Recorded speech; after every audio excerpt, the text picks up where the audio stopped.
Story 1. I can tolerate a lot for a long time. I don't say anything. I just sit there until I can't take it anymore and I explode loudly. I realize this is an inherited trait, and it's awful, so I try not to lose my temper. Story 2. I often find myself overthinking things. I play out scenarios, sometimes stressing about events that have not occurred or may never occur. Story 3. I can really shut down when I feel slighted or when my mood changes. It prevents me from communicating and can leave the person in the dark, especially if they are not aware that they did or said something that bothered me. Then I will move on and open back up. I do not intend to be manipulative, but I can see how it can be perceived that way. I did not really learn how to be comfortable expressing my emotions as a child, and my parents would frequently do the same to me, so I learned to respond in kind as a form of protection. Story 4. I have borderline personality disorder, and I will never be able to be more than a temporary partner. I love completely, but I will always struggle with never being the one. I won't have normal experiences or a typical relationship progression. The worst part is that this was inflicted on me due to a trauma I didn't deserve. I feel like I am serving a life sentence for someone else's crimes. Story 5. I have a habit where if I can't master something the first time, I get frustrated and don't want to try again. I'm trying to stop this reaction, but I can't help it. I'm currently learning the bass and can already sense that feeling creeping in. Story 6. My lack of motivation and my inability to take things seriously are affecting me. I would say the lack of motivation is what truly challenges me. Story 7. Horrible anxiety and paranoia. I tend to think everyone will leave me, and I usually cannot communicate it properly. Story 8. My anxiety and procrastination are significant issues. Honestly, I would be much further in life if I had acted on my ideas. Recently, I started improving, but I need to make lasting changes. I could have already been a multimillionaire by now. I could have found a girlfriend or wife and have a home with dogs, though I am unsure about having children. I could have been smarter by reading the books I want to read but don't, although learning is not my biggest issue. I truly dislike this situation. Story 9. I am slowly noticing in myself the patterns I disliked in my parents, and I can't do anything about it except feel frustrated. Story 10. I am an envious person.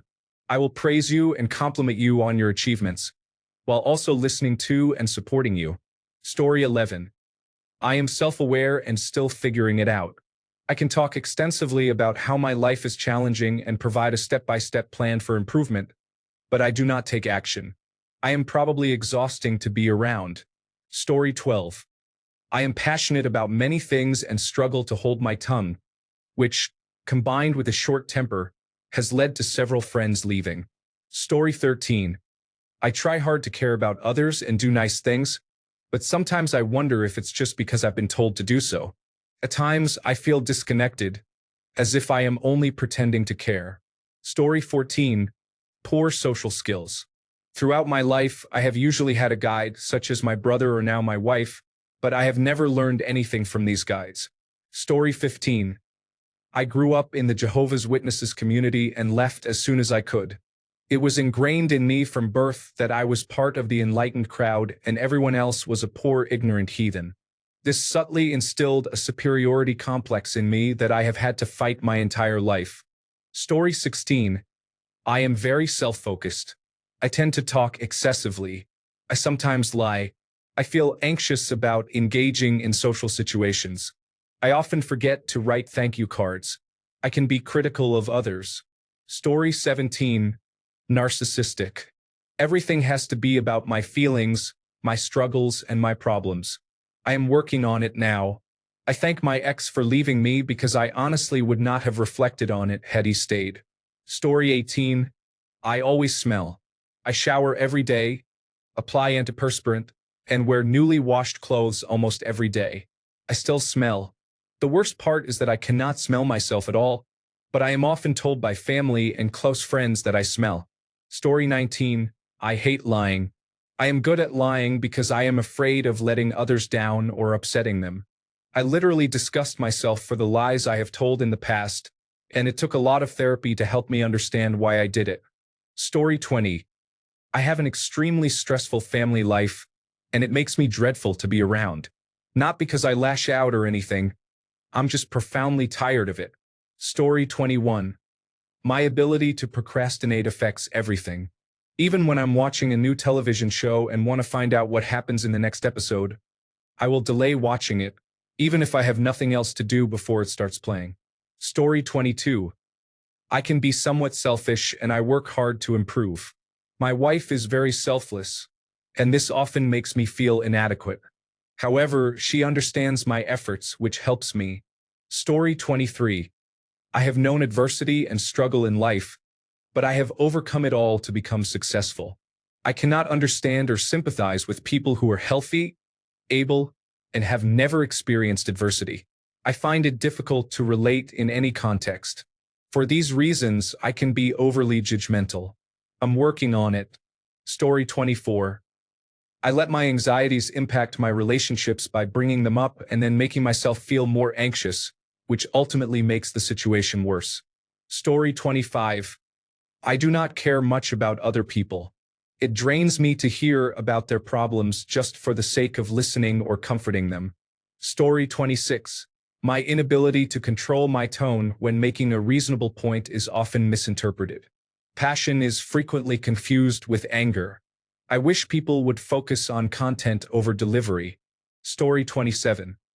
My anxiety and my need to overcompensate for it often lead me to ignore my actual feelings and not notice the feelings of others in the moment. I also tend to be quite messy and am not the best at cleaning. Story 28. I believe I am smarter than most people around me, and often find it difficult to trust others with even the most basic tasks. Writing this has made me realize I have control issues. I often catch myself and remind myself that people are more capable than I tend to acknowledge. However, I occasionally wonder how often I overlook this. Story 29. I struggle with expressing my feelings and being vulnerable, which often leads to avoiding people and unintentionally hurting their feelings. However, I am working on it. Story 30. My ADHD and PTSD brain. I interrupt a lot, and I am that person who, when you say something, will then tell a story about myself that is similar. I'm never trying to outdo others, but rather to show how I relate and that I understand. But apparently, that's considered a bad thing. Story 31. My mentality is that things won't change. I strongly believe that things don't change from their core idea or personalities. Story 32. I am impulsive and often make poor decisions based on my emotions and mental health challenges, including oversharing. I was let go from my previous job due to excessive absences caused by attention deficit hyperactivity disorder, depression, and anxiety attacks each morning. I tend to overspend when I feel either very good or very bad. I sometimes unintentionally hurt others, and at times directly, if I do not address my issues with people. I tend to bottle things up because therapy has not worked for me, and I do not want to disturb anyone's peace. I also spent much of my childhood preoccupied with thoughts of death, which I attribute to my dysfunctional family. Story 33. I tend to take one small thing and blow it out of proportion in my head, say really negative things to myself and put myself in a bad mood. Then I struggle to explain it when someone asks what is wrong. Story 34. I don't particularly like myself due to learned experiences, so I often take better care of others than I do of myself. Story 35. I am overweight. Many people judge me based on that. I have been chronically ill and in a lot of pain for over a decade. I have been fighting it, but I won't just lay down and accept it, and that irritates some people. It frustrates them that I am happily married while overweight, that I have a family who loves me despite my size. I pursue my goals and dreams, go hiking, stay active, and have a wonderful garden, all while being overweight. My husband is affectionate with me in public, and he stays in shape while I deal with my weight. When I was fit, it was not like this at all. I am working to get into better shape, and just this year, my muscle strength has gradually improved. After 10 years in this body, I've realized that there are much worse things than being overweight.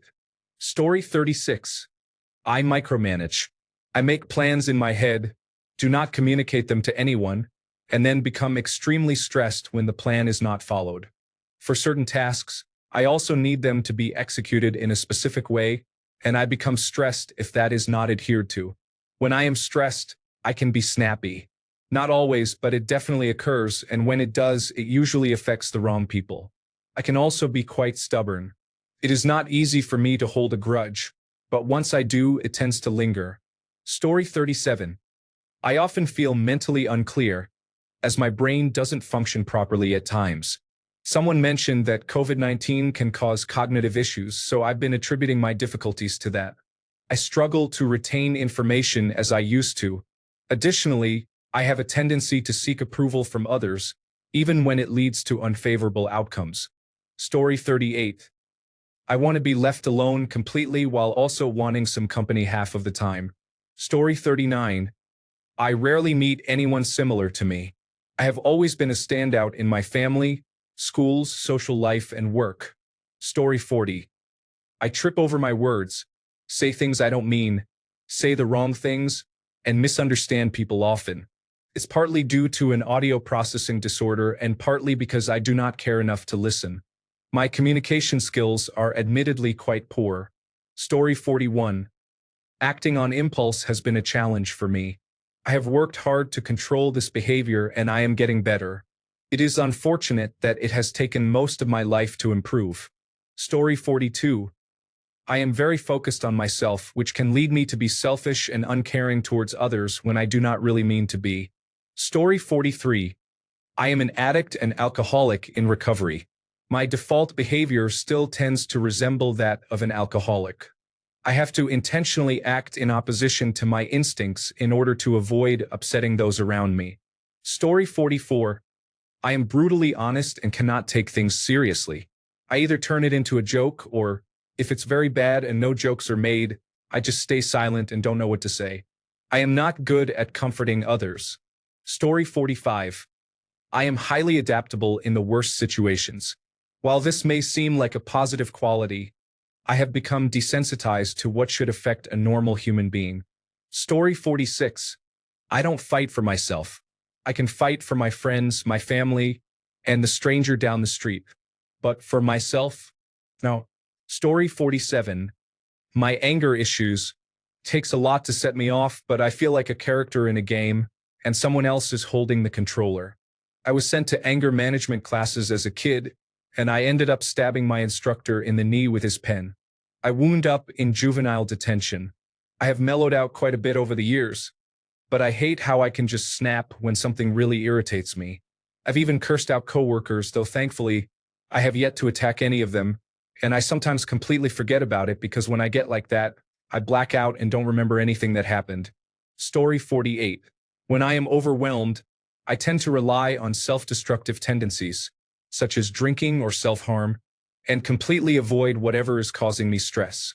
Story 49. My priorities are family, work, football, and then friends in that order.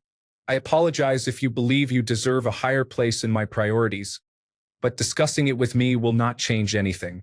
That's my biggest flaw. Story 50. I am the quiet girl you think won't do anything. I don't react, but when you least expect it, I will explode. My anger problems make it possible for anything to happen. Story 51. I complain about how difficult my life is and know what I need to do to change it, but I continue repeating the same patterns that make me miserable.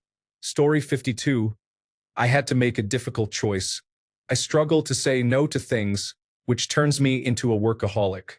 This makes me tired and stressed, leaving no time for personal relationships with my husband, son, and friends. I have borderline personality disorder with narcissistic traits, which leads to severe self-image and abandonment issues.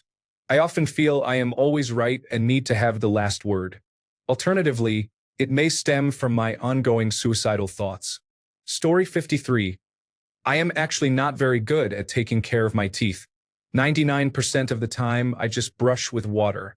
I feel insecure about it, but the sensation of brushing my teeth is unpleasant, and I often feel like my breath smells worse afterward.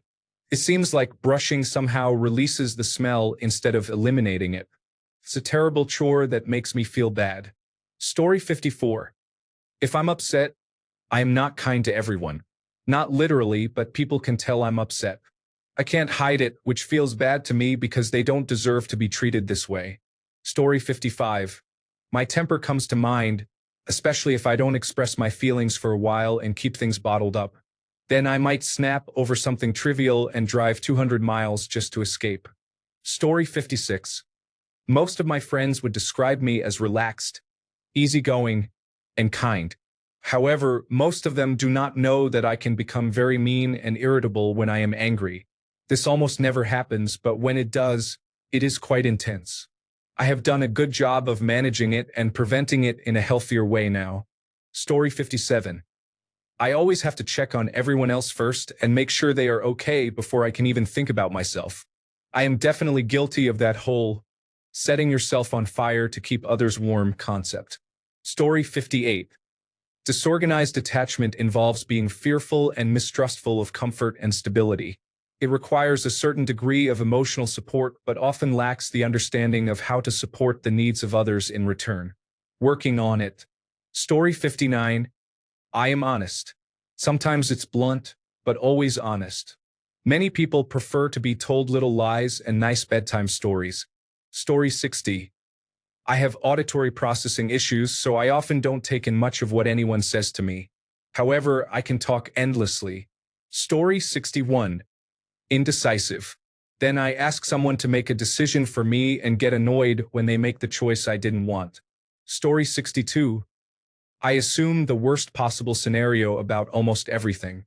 This is something I learned from living with my dad as a child and something I work on daily. He is still struggling with it, but I am making progress. Story 63. I am seen as a really patient and calm person, which is mainly true. Instead of talking about my problems or getting annoyed, I quiet myself for a little while, though not enough to be noticed. Then it all hits me at once about every 5 months, and I cannot deal with anyone, even close friends, for a week, leading to almost complete isolation. Story 64. I have little motivation for preparing for the future and have stagnated to the point of self-inflicted anxiety paralysis, where I live each day wondering why I can't get my act together. It's much easier when I don't think about anything. I still have hopes for a brighter tomorrow, but I almost wish someone would help me find the clarity I need. Story 65. I can be clingy, needy, naive, gullible, and too giving. Maybe sometimes I express strong opinions, but I know when to back down. However, emotions can take over sometimes. Story 66. I often feel cold and have a tendency to analyze everything with a problem-solving mentality. As an engineer, this mindset helps me in my work, but it can make me seem annoying in relationships. I recognize this and try to hold back whenever someone shares their problems. They may just want to vent rather than immediately seek a solution. While I never express this aloud, conversations about problems without a focus on finding a solution often feel like whining to me. Story 67. My habit is to look at everything logically rather than emotionally. Additionally, not being jealous in relationships can lead girls to perceive it as a sign that I don't care about them enough. Story 68. When I see people not helping themselves or seizing clear opportunities, I can be terribly mean. Often, I feel horrible about it afterward and end up apologizing. I usually keep it in check, but occasionally I just can't help it. It drives me crazy. As the movie said, there are very few things sadder in life than wasted talent and opportunity. Story 69. Cannabis keeps me chill and balanced, allowing me to tolerate a lot, which makes me a likable person. On the other hand, when I stop, I become very focused on getting things done, and I'm amazed at how quickly I accomplish tasks. However, I also become less patient with ignorance, which encourages productivity but can make me difficult to deal with. Most of the time, I choose to be a functioning cannabis user. When people find out, they are genuinely shocked. Story 70. My life is fine, but I tend to be discontented. I always seek something better or different. I have a loving family, drive a nice car, and hold a corporate job. I receive compliments often. People tell me I'm beautiful. I mean, no bragging by this. It is simply the truth. However, to me, it's never enough. I often complain about minor issues in my life. I need to learn to be more grateful. Story 71. I care too much about what people think of me. I am a people pleaser and try to be friends with everyone. I feel insecure when I hear someone doesn't like me and try to remedy the situation. I am still learning that it's okay if I am not everyone's cup of tea. I have been working on this a lot.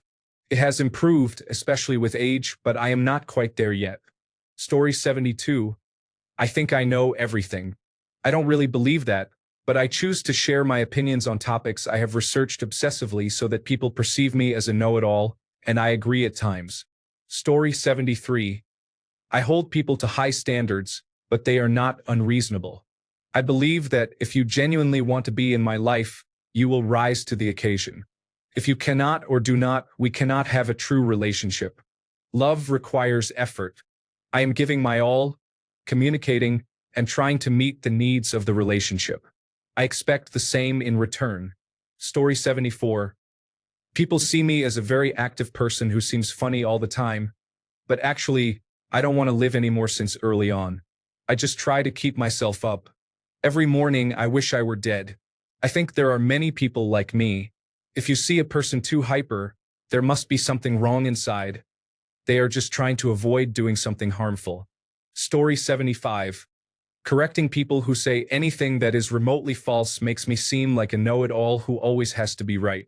However, I wish someone would let me know if I was saying something incorrect, so I wouldn't continue to say it and make myself look foolish. In doing so, I end up making others feel bad and foolish. Story 76. You wrong me in any way, I have no problem cutting you out. I don't trust most people in my life with any details about me, my daily activities, or my past. They have all shown me that they will only talk about me when I'm not in the room. So I, in turn, stopped giving them the time of day to do so and applied that to everyone I meet, not just friends and family. It makes for a very singular life. Story 77. I cannot stop picking at my skin. I don't think I've gone a single day in my life without picking at least one bump somewhere on my body. It's so annoying, and I really dislike it. Story 78. I am a massive hypocrite. I love my kids so much, but somehow I feel like a mediocre father. I actually have a long list of shortcomings which is not easy to confront. Story 79. Whatever most people think, want, or agree with, I am usually on the complete opposite stance. It's not that I am overly principled. I often change my mind. Story 80. I can become locked into certain ideas about how things should be. In areas where I excel, I tend to believe I am better than others. I am highly addicted to sugar and cannot break the habit. Story 81. I am unable to form actual relationships, and I really don't care about most people. I do have exceptions, such as my sister and parents. They are the ones who truly matter to me. I wouldn't be happy if something unfortunate were to happen to them.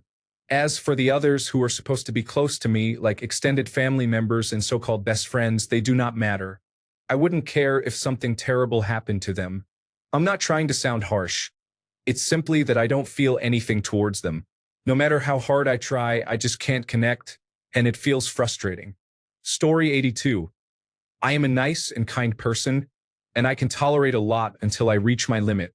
This can surprise people because they are unaware that this opposing side exists until it is revealed, and there is no turning back once you reach that point. Story 83. I have a tendency to push people away, as it is easier than allowing them to get close. I do this by being unkind to others. Story 84.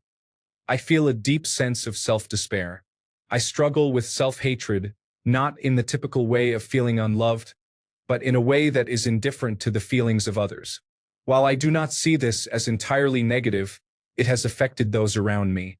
I am a chain smoker, and I engage in this habit, almost hoping for adverse health effects. I have a strong belief that I will end my life eventually. Additionally, I experience unstable moods and issues with anger. Story 85. I habitually play the devil's advocate in almost every conversation, to the point where everyone in the room can't even remember the question. I can't help it. People either appreciate it and take notes while the discussion continues, or they are appalled that I'm not immediately on board. It isn't as fun as you'd think. Story 86. I often lie to myself. I am in denial about many things and situations, and this denial has led to distorted memories. I am so disillusioned that the lies I tell myself repeatedly become engraved in my mind, and I occasionally unknowingly believe these false memories are true. Story 87. I view my life in phases of health because it has been a roller coaster. At 28, I experienced repeated physical assaults at 19, to the point that I feared for my life while also having to protect others. I developed post-traumatic stress disorder soon after, and I struggled to move past seeing my life in phases of ability and health. There were the before times, the incidents, the years of paralyzing fear, panic, and incapacitating post-traumatic stress disorder symptoms, psychosis, recovery, and the present. Each phase had consistent attributes with little overlap. Recovery has been beautiful. Now that I feel as typical as I have ever been in adulthood, thanks to the intense work I put into recovery, I find it challenging to experience anxiety and stress without fearing that I am backsliding. I work a full-time overnight job, which can be overwhelming. Sometimes I panic when it becomes too much, convinced that I am backsliding, that I will be fired, that I will disappoint myself, and that I will struggle to find another job that pays as well as my current one. I worry my family and friends will also be disappointed in me. I want to start viewing my current experiences more holistically and truly learn to cope with heightened stress without catastrophizing. This is my greatest challenge at the moment, and it affects me enough lately that I consider it the worst aspect of myself. If this question were more about, what's the worst thing you ever did? I once drunkenly dropped an entire plate of lamb at a potluck while alone in the kitchen. I arranged the food back on the plate to continue serving it, only discarding the very bottom layer that touched the floor. I would be horrified if I learned someone ate food that had been on the dirty floor. I don't carry that moment with me, but when I recall it, I cringe and send silent apologies. Story 88. I'm judgmental. Many times, my judgments turn out to be accurate and valid, which reinforces my bad habit. I'm working on it. Story 89. I believe I am often more confident in my abilities than I actually am. This attitude, combined with my competitiveness and tendency to set unrealistic expectations for myself, leads me to justify personal goals that I have not achieved. I tend to think I am better than I am, which results in minimizing or ignoring my failures. Story 90. I want to change, but I'm paralyzed by fear. It has immobilized me. I want a girlfriend, I want to go to college, and I want to be a useful person. I wish my self-doubt wasn't so strong within me. Story 91. I am deeply empathetic, to the point that I quite literally feel other people's emotions very deeply as if they are my own. As the designated therapist friend, you can only imagine how often I experience this. Because I have nobody to talk to about it and a host of other issues, I tend to shut down and isolate myself for days or even weeks at a time. This makes me difficult to be around, and I often feel like a bad friend for it. However, I can't help it, as if I am a sponge for human emotions. I am trying to work on it, though. Story 92. I have borderline personality disorder. It physically hurts when I experience a panic attack or a depressive episode, and once it starts, there is no stopping it. I either become enraged or have thoughts of self-harm. There is no in-between. My intrusive thoughts overwhelm me, and I become a depressive mess, expressing my feelings of misery. Story 93. I tend to be quite negative and complain often, mostly to myself. I find it challenging to engage with strangers since I struggle to find topics to discuss with them. I try to avoid being negative or complaining around people who are not close to me. As a result, I feel that I am not much fun to be with. Story 94. I can have a sharp tongue. It's largely under control now, but when it comes out, it can be harsh. Additionally, I can remove people from my life at a moment's notice, and they no longer exist to me. Story 95. I struggle with scheduling, which often results in being late to meetings. I have intended to start keeping a calendar for years, but I have not done so due to procrastination. Story 96. I forget that people exist the moment they are no longer in front of me. Fortunately, I remember my children, and I consider myself generally responsible. However, I do not miss people when they are not around or remember them unless something jogs my memory. Story 97. overthinking to the point of feeling as if there is only darkness after this moment. One thing I find troubling is that when I start to excel at something, I become anxious that others will perceive me as prideful. Why do I feel this way? I believe this issue may hold me back from personal growth. Story 98. I'm extremely sensitive. I cannot stop being this way. I can either withdraw or be bothersome. Those are my options. Story 99. I cannot be around unproductive people. It drives me crazy. The ones at work who appear busy but are actually on their phones or shopping online are frustrating. It's so overwhelming that when I do housework, I need to be alone. I sometimes wish I were not like this. Story 100. There's an attractive middle-aged realtor who is married, and I have dreams of being intimate with her. It's not because she is married, but because she is very kind and pretty. I am a 26-year-old man who hasn't had a relationship since I was 20. I hope for forgiveness for my feelings. Additionally, I am attracted to many middle-aged women, so she is not the only one. Story 101. It's a tie. I'm really obnoxious, but I think once I became a bit more self-aware, it's gotten a little better. I'm also extremely avoidant. I'll take on extra jobs just so I don't have to sit and think about my problems. I don't want to acknowledge or feel them, so I just work. Story 102. I genuinely don't care about anyone except my kids. I'm not mean to anyone or anything. I just genuinely don't care to talk to or be friends with anyone. But I do because that's how society works. My parents, siblings, and coworkers are fine, and I don't hate them or anything, but I couldn't care less about having anything to do with them. If I see or hear from them, it's cool. If not, I don't even notice. Story 103. What I thought was intensity and passion for what is right may actually be aggression and anger. I cannot let things go until there is some sort of resolution. This is the challenging combination of being possibly perimenopausal with a sprinkle of attention deficit hyperactivity disorder and a deluge of obsessive-compulsive disorder. Story 104. I have been diagnosed with borderline personality disorder. I am aware of my actions, so I make a strong effort to be a good person, but sometimes I struggle. Story 105. I'm quite aggressive and a bit sadistic. I am also a talented fighter and know how to think ahead of others. Recently, I broke my sister's ex-boyfriend's leg and honestly had a smile on my face the entire time. Story 106. I'm bad at understanding social interactions, so I either stay silent or ask basic questions in the hope that I can talk a lot more if they aren't annoyed with me or have similar interests. Story 107. I care and I try to be kind. The pain it has caused me is difficult to express. My life is worse because I genuinely tried to help. Story 108. My mind often wanders off. When someone tells me a story, I feel the urge to do something other than listen to stay focused. I tend to fidget with my hands or play with nearby objects. If I don't occupy my hands, my mind drifts, preventing me from fully paying attention to the story. This might be a sign of attention deficit hyperactivity disorder, but I don't want to self-diagnose. Additionally, I lack the financial means for psychiatric testing or therapy. Story 109. I care too much about what others think of me, including my appearance, my personality, and how I present myself to others. Story 110. Lying.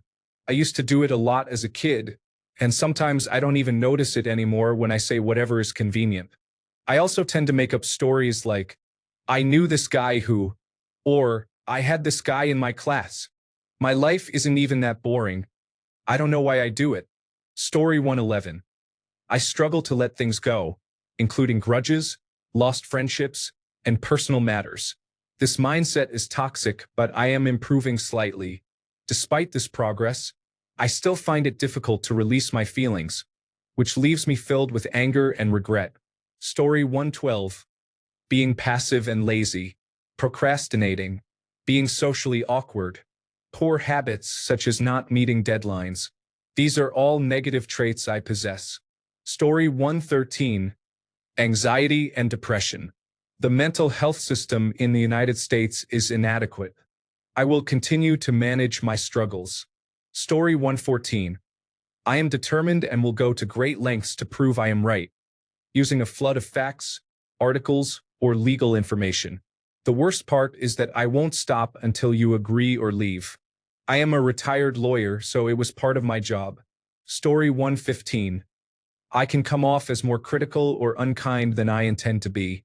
I come from a family of lawyers and loud debaters, so I learned to express my point very directly and sometimes sharply. I try to be more conscious of this, but I know I have seemed and felt like someone I don't want to be by trying to make a clear point while forgetting to also be kind. Story 116. I'm highly neurotic and anxious. I am aware of it, but sometimes I get into a downward negative spiral that affects my mood. I don't want to bring others down, so I usually say I'm fine, but apparently my whole demeanor changes, and it ruins everything for everyone. Then I overthink it for a long time, which makes the spiral worse.